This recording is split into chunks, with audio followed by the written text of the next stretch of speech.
My son came home on a Friday afternoon. Richard had driven him back from his mother's place, about 2 hours outside of Nashville, and when that car pulled into our driveway, I was already at the front door. I had been counting down the days. 14 days felt like 40 when your child wasn't home. I watched Richard help Tyler with his bag. Normal, routine, nothing unusual on the surface. But then Tyler walked through that front door, and something shifted in the air. No running. No, Mom, you won't believe what happened. No throwing himself into my arms the way he always did after even a single night away. He just walked in, quietly, slowly, like he was carrying something heavy that no one could see. I smiled at him. Big, warm. The way mothers do when they're trying to make everything feel safe before they even know what's wrong. Hey, baby, I said softly. I missed you so much. How was Grandma's? He stopped in the middle of the entryway. He looked up at me, and I felt it. That thing in your chest that no one ever teaches you about, but every mother knows. That silent alarm that goes off when your child's eyes don't look right. Tyler's eyes didn't look right. They were tired, distant, like he had been somewhere far away for much longer than 2 weeks. He didn't answer my question. He just unzipped his backpack, slowly, and pulled out his iPad. He held it out to me with both hands. Mom, he said quietly, I need you to watch something. I took it from him. I pressed play. And I want you to stay with me because what was on that screen didn't just shock me. It rewrote everything I thought I knew about my own life. My name is Caroline Hayes. I am 37 years old, and I live in Nashville, Tennessee, in a house that I've spent the last 8 years turning into a home. I am a speech-language pathologist. I work 3 days a week at a pediatric clinic about 12 minutes from our neighborhood, and the other 2 days I work remotely. I chose the schedule deliberately because when Tyler was born, I made a quiet decision that I was going to be present. Not perfect, just present. Tyler James Hayes came into the world on a Tuesday morning in March, 9 years ago. He weighed 7 pounds 4 ounces and spent his first 10 minutes on Earth staring up at me with the most serious expression I had ever seen on a newborn face. The nurse laughed and said, "That one's going to be a thinker." She was right. Tyler thinks about everything. He reads above his grade level. He asks questions that make his teachers pause. He cries at sad movies and then gets embarrassed about it and then talks about the movie for 3 days afterward anyway. He is the kind of child who remembers the names of every dog he has ever met but regularly forgets where he put his shoes. He is my whole world. Simply and completely. His father is Richard Hayes. Richard and I met 12 years ago at a work conference in Atlanta. He was in corporate logistics, the kind of job that sounds boring until he explained it and then somehow still sounded boring, but you found yourself nodding along anyway because he had a way of making everything feel important when he talked about it. He was tall, steady, and calm in a way I found deeply attractive at 25. I had grown up in a loud, chaotic household, and Richard's quietness felt like shelter. We got married after 2 years of dating, moved to Nashville because his company had a regional office there, bought a house, had Tyler. Richard's job required him to travel frequently. His company's main operations were based out of Charlotte, North Carolina, which meant that during the week, most weeks, it was just Tyler and me in Nashville. Richard would fly back on Friday evenings and leave again Sunday nights. That was our rhythm. That was just life. For most of those years, things were fine. Not perfect. Fine. I won't sit here and tell you our marriage was secretly miserable from the beginning. That would be a lie, and this story has enough painful truth in it without me adding to it. What I will tell you is this. Richard had a habit of making me feel like my instincts were wrong. Not cruelly. Not loudly. Just consistently. You're overthinking it, Caroline. That's not what happened. You misremembered. You're too sensitive about this stuff. Over years, those small corrections accumulated. I stopped trusting my own read on situations. I started second-guessing myself before I even finished a thought. I became very good at talking myself out of my own concerns. I thought that was just how marriage worked. That compromise meant softening yourself to fit around another person. I understand now that there is a difference between compromising and disappearing. But I didn't understand it then. Now, Richard's mother. Sybil Hayes lived about 2 hours east of Nashville, in a large house on a quiet road surrounded by trees. She was 63 years old, well-dressed, well-spoken, and had the particular kind of Southern graciousness that made you feel both welcomed and evaluated simultaneously. Sybil never said anything overtly cruel to me. That was not her style. Her style was subtler. A comment about Tyler being so emotional for a boy his age. A smile when she said it, so you couldn't quite call it an insult. A remark about how some mothers have a hard time letting their children grow up, directed at no one in particular, at a family dinner, while looking directly at me. I mentioned these moments to Richard exactly twice over the years. Both times, he told me I was misreading the situation. Both times, I let it go. Because that's what I did then. I let things go. I kept the peace. I told myself it didn't matter. It mattered. This past June, Richard suggested that Tyler spend 2 weeks with Sybil during summer break. Richard had taken that particular week off from work. He said he wanted to personally drive Tyler out to Sybil's, spend a few days there himself, and then head to Charlotte for the remainder of the trip. He framed it as quality time, father and son on the road, grandmother's house for the summer. It sounded reasonable. It sounded like exactly the kind of involved parenting I had always quietly wished Richard would show more of. I said yes. I helped Tyler pack his bags. I made sure his iPad was fully charged, his shows downloaded, his games updated, his earbuds tucked into the front pocket. Tyler went everywhere with that iPad. It was his entertainment, his comfort, his little window into whatever world he was currently obsessed with. I kissed his forehead at the door and said, "Call me whenever you want, okay? Day or night?" I don't care what time." "I know, Mom," he said, in that patient way 9-year-olds have when they think you're worrying unnecessarily. Richard loaded the car. They backed out of the driveway. I stood on the porch and watched until I couldn't see them anymore. Then I went inside, and the house was very quiet. The first few days, Tyler called every evening. He sounded like himself, telling me about Biscuit, Sybil's dog, about a pond near her house where he'd seen frogs, about a board game they'd played after dinner. Normal. Fine. Good even. Then, around day 5, something shifted. The calls got shorter. Tyler's voice got flatter. When I asked, "What did you do today?" he started giving me single-sentence answers. Not much. Just stayed inside. It was fine. I told myself he was just tired. Kids hit a wall midway through long trips. It happened. But one night, night 8 of 14, my phone rang at 11:45. I grabbed it immediately when I saw Tyler's name on the screen. "Hey baby, what's wrong? Why are you still up?" His voice was very small. I couldn't sleep. Did something happen? A long pause. Not really. That pause. That not really. Something in the way he said it made my chest tighten immediately. "Tyler," I said carefully. "You know you can tell me anything, right? No matter what it is." "I know. Are you okay over there?" Another pause. Then yeah, I'm okay. He didn't sound okay. We talked for a few more minutes about nothing in particular, his library book, a show he'd been watching, and then he said he was going to try to sleep. We said goodnight. I hung up. I lay in the dark for a long time. And then I did something I had never done before in 9 years of parenting. I texted Tyler, not a call, a text because I didn't want him to feel any pressure, and I wrote, "Hey, if anything ever feels off while you're there, anything at all, you can use your iPad to record it. Just for yourself. So you remember it clearly when you tell me. You don't have to. But you can. I love you." He read it. He sent back a single heart emoji. I didn't know if he would do anything with that. I didn't know what I was even expecting. I just knew that something in my gut, that wordless, persistent feeling that something was not right, was telling me to say it. 6 days later, Richard pulled into our driveway with Tyler in the passenger seat. And Tyler walked through our front door and didn't look like Tyler. He was quiet in that particular way that isn't peaceful. His shoulders were pulled up toward his ears. His eyes went to the floor before they found me. He moved through the entryway carefully, like someone navigating a space they weren't entirely sure was safe.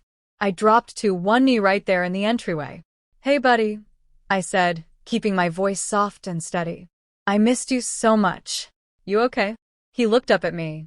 And I will never, for the rest of my life, forget the expression on his face. It wasn't sadness. It wasn't homesickness. It was the particular look of a child who has been carrying something too heavy for too long and has finally found the one person he trusts enough to put it down. He didn't answer my question. He reached into his backpack and pulled out his iPad. He held it out to me with both hands. Mom. I need you to watch something. The video was 53 seconds long. Tyler had propped his iPad behind a stack of books on the shelf in Sybil's living room, camera facing out, partially hidden. The angle was imperfect. The image was slightly dark, but the audio was completely clear. Sybil was sitting on her sofa. Richard was in the armchair across from her. Tyler was not in the frame. He had quietly slipped out of the room moments before, leaving his iPad running, and positioned himself just outside the doorway, where he could still hear everything. Sybil spoke first. He cried again at dinner. Over nothing, Richard. That boy cries over nothing. Richard exhaled. Not the exhale of a concerned father. The exhale of a man who had heard this before and agreed with it entirely. I know, he said. That is not normal for a boy his age. Caroline lets him treat every emotion like it deserves a full conversation, Richard said. She has never once pushed him past his comfort zone. Not once. Well, Sybil said, and her voice carried that particular tone. Calm. Certain. Slightly satisfied. She's not here right now. A short silence stretched between them. He needs to understand, Richard continued, that the world is not going to stop for his feelings. I'm not going to keep watching him fall apart over small things and pretend that's acceptable. Then stop letting her make every decision, Sybil said simply. That's the whole problem. Another silence. Then Richard said the sentence that I have thought about every single day since. After everything settles, it won't be her call anymore. The video ended. I stood in my entryway holding that iPad. Richard was somewhere behind me. He had come inside and gone straight upstairs, completely normal, completely unbothered. I could hear him moving around up there. Opening drawers. Just existing. Like nothing had happened. I looked at Tyler. He was watching my face carefully the way children do when they're trying to measure how serious something is by reading their parents' expression. I kept my face steady. How long has it been like this at Grandma's house? I asked quietly. He thought about it for a moment. Last summer too, but not as much. Did Dad ever say anything directly to you about any of this? Tyler looked at the floor. He said I needed to stop being so sensitive, that it made things harder for everyone. I kept my voice even. Okay, come here. I pulled him into my arms and held him. His shoulders, which had been pulled up near his ears since he walked through the door, slowly, gradually came down. You did the right thing, I told him quietly. Showing me this. You did exactly the right thing. Are you mad? He mumbled into my shoulder. Not at you, I said. Not even close. I put Tyler to bed that night with his favorite movie playing softly in the background. I stayed until his breathing evened out, and he was fully asleep. Then I went downstairs. I sat at the kitchen table, and I allowed myself exactly 10 minutes to feel everything. The shock, the grief, the specific, complicated pain of realizing that the person who was supposed to be your partner had been operating in a completely different direction, quietly, carefully, for a long time, and you had been the last to know. 10 minutes. Then I opened my laptop and started writing everything down. After everything settles, it won't be her call anymore. Richard wasn't talking about parenting approaches. He wasn't talking about discipline or how Tyler handled his emotions. He was talking about something specific. Something already decided. Something with a timeline already attached to it. After everything settles. I needed to understand exactly what that meant. The next morning, I called my sister Pamela. Pamela Ross was 41 years old and had been practicing family law in Nashville for over 12 years. She was sharp, methodical, and had a particular gift for cutting through emotion to find the structural truth underneath any situation. She was also the person who had, at my wedding rehearsal dinner 11 years ago, quietly pulled me aside and said, "He seems like a good man, Caroline. Just make sure he stays that way." I had smiled and told her she worried too much. I wasn't smiling now. I told her everything. I sent her the video while we were still on the phone. I heard her watch it. I heard the silence after it ended. "Caroline," she said carefully. "That last line. It won't be her call anymore." "Has Richard ever said anything like that to you before? Mentioned any plans, any changes coming?" "No," I said. "Nothing." "Okay," she said.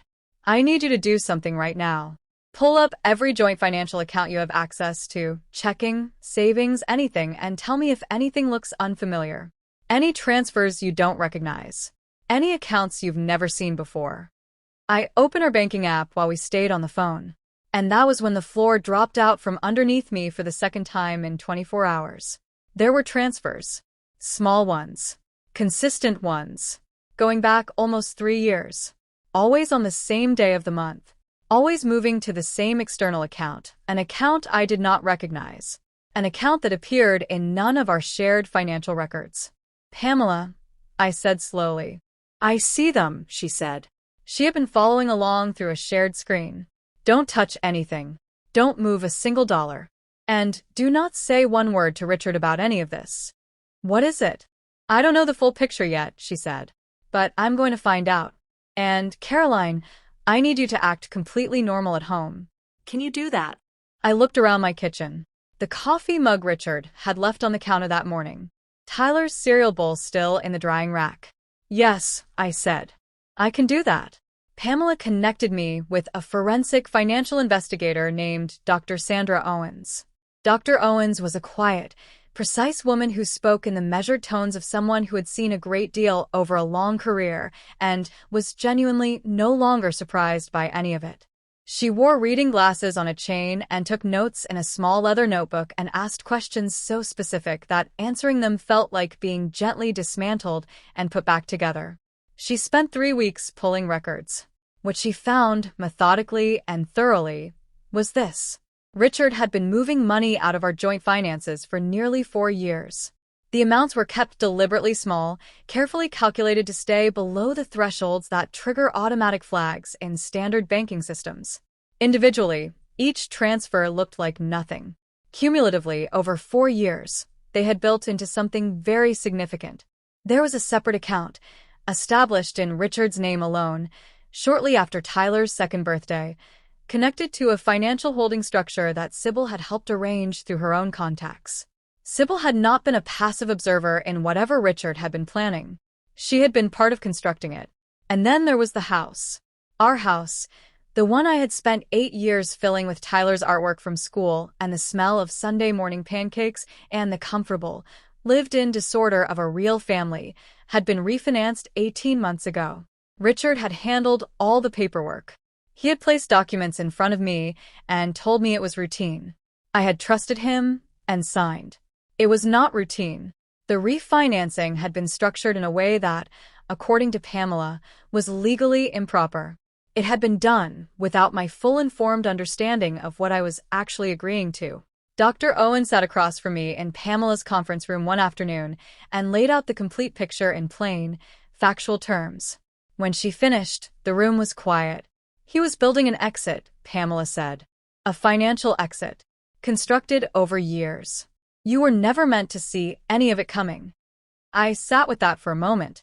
"But I did," I said. Pamela looked at me. "Because your 9-year-old son propped his iPad behind a stack of books." I filed for divorce on a Thursday morning in September. Richard was served at his office in Charlotte.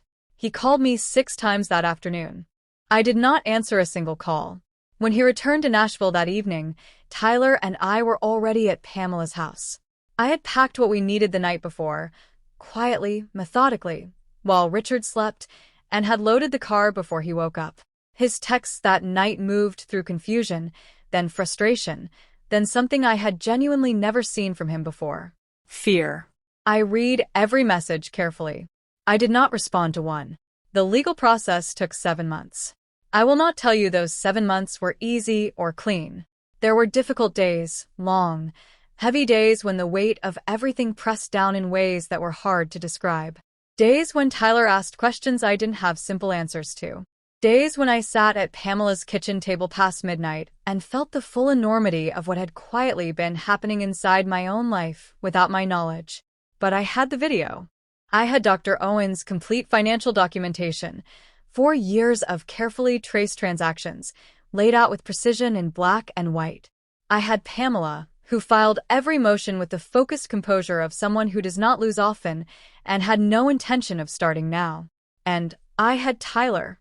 Tyler met with a child psychologist named Dr. Angela Freeman, a warm, unhurried woman whose office had plants on every windowsill and a small fish tank in the corner that Tyler became immediately and deeply interested in during their first session.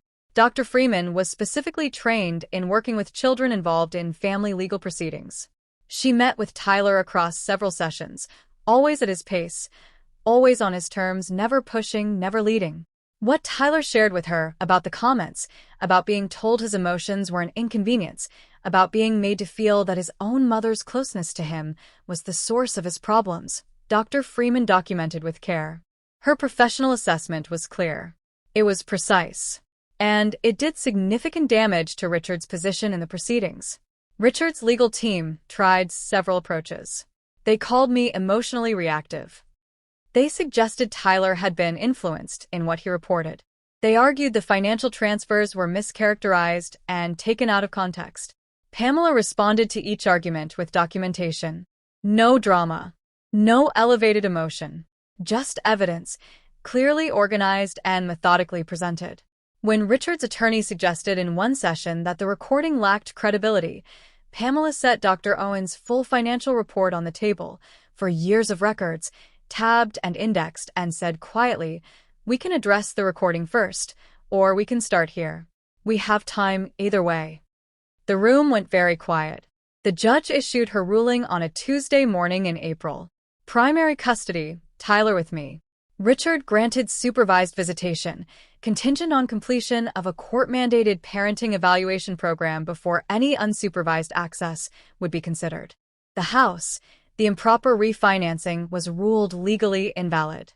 Richard's claims on the primary residence were substantially impacted as a result. The hidden financial accounts, ruled part of the marital asset pool once surfaced, divided accordingly under Tennessee law. Sybil's financial involvement, fully documented in the court record, referred for separate legal review. I did not celebrate when Pamela called me with the ruling. I sat in my car in the parking lot outside her building and stayed very still for a long time. Not because I wasn't relieved. I was deeply, quietly, completely. But because relief and grief can exist in the same moment without canceling each other out. I had loved Richard once. Genuinely and completely. I had built a life around that love and had believed in it for 12 years. Grieving that was necessary. I allowed myself to do it, briefly, privately, fully. And then I drove to pick up my son from school. We moved into a new house in late May. 3 bedrooms. A yard with a large oak tree that Tyler immediately and seriously informed me needed a tire swing. A kitchen with wide windows and good morning light. It was mine. Fully, legally, unambiguously mine. On the first weekend, Tyler helped me unpack boxes. We ordered pizza and ate it sitting on the living room floor because we hadn't located the table yet. Captain, our golden retriever, adopted 2 months earlier and already the single most enthusiastic presence in any room he entered, conducted a thorough investigation of every corner of the new house and then settled himself directly in the center of the kitchen floor, where he was the maximum possible inconvenience to anyone trying to move around. Tyler found this so funny that he got hiccups. That sound, his laugh, unguarded and completely himself, after weeks of watching him carry something no child should have to carry. That was everything. Tyler continued seeing Dr. Freeman through the summer and into the fall. He talked about things he had held quietly for longer than I had realized. He worked through them slowly, at his own pace, in his own words. He learned, gradually, in the way real things are learned, that feeling things deeply was not a character flaw. That his sensitivity was not weakness. That the people who had framed it that way had been wrong. One afternoon, he came out of a session and told me, with the particular matter-of-fact confidence of a 9-year-old who has just received information he finds personally vindicating. Dr. Freeman says I have really strong emotional awareness for my age. She's right, I said. He was quiet for a moment, looking out the car window. Dad always talked about it like it was a problem, he said. I know, I said. But it's not, he said. Not a question. A conclusion he had arrived at himself. No, I said. It's not. He nodded once, the satisfied nod of someone filing something away correctly, and then asked if we could stop for ice cream. We stopped for ice cream. I think a lot about night 8. 11:45. Tyler's voice small and careful on the phone. That long pause before, not really. I almost talked myself out of it. I almost did what I had done for 12 years. Told myself I was reading too much into it, that I was being oversensitive, that I should let it go. I almost didn't send that text. And I think about that moment more than almost any other moment in this entire experience, because it wasn't dramatic. It wasn't a turning point that felt like a turning point. It was just a quiet choice, made alone in the dark, to trust what I already knew. That is the thing I want to leave you with today. There is a difference between keeping the peace and losing yourself in the process of keeping it. For 12 years, I mistook my silence for stability. I thought making myself smaller was holding things together. I didn't see that what I was actually doing was making space for something damaging to grow, slowly, quietly, in the places I had stopped looking. Your instincts are not too much. That quiet, persistent, wordless thing you know, the one you keep explaining away, that is not overthinking. That is not you being difficult or sensitive or unreasonable. That is information. And it deserves to be taken seriously. Tyler understood that at 9 years old. Alone, in an unfamiliar situation, carrying something he shouldn't have had to carry, he found a way to hold on to the truth until he could bring it home to the one person he trusted completely. I will never stop being grateful for that. We have good mornings now. The kind where Captain knocks something off the counter before 7 a.m. and Tyler laughs from the other room before he even knows what happened. The kind where the kitchen smells like coffee and the light comes through those wide windows and there is genuinely, simply, nowhere else I would rather be. It is quieter than our old life, but it is the right kind of quiet, the kind that actually means peace. Before I go, I want to ask you something. Have you ever known something quietly, clearly, with a certainty you couldn't fully explain, and talked yourself out of it anyway? And if you're honest with yourself, what would have been different if you had listened? Sit with that. And if this story meant something to you today, share it with someone who might need to hear it. I'll see you tomorrow on Velyra Payback. Take care of yourselves. And trust what you already know.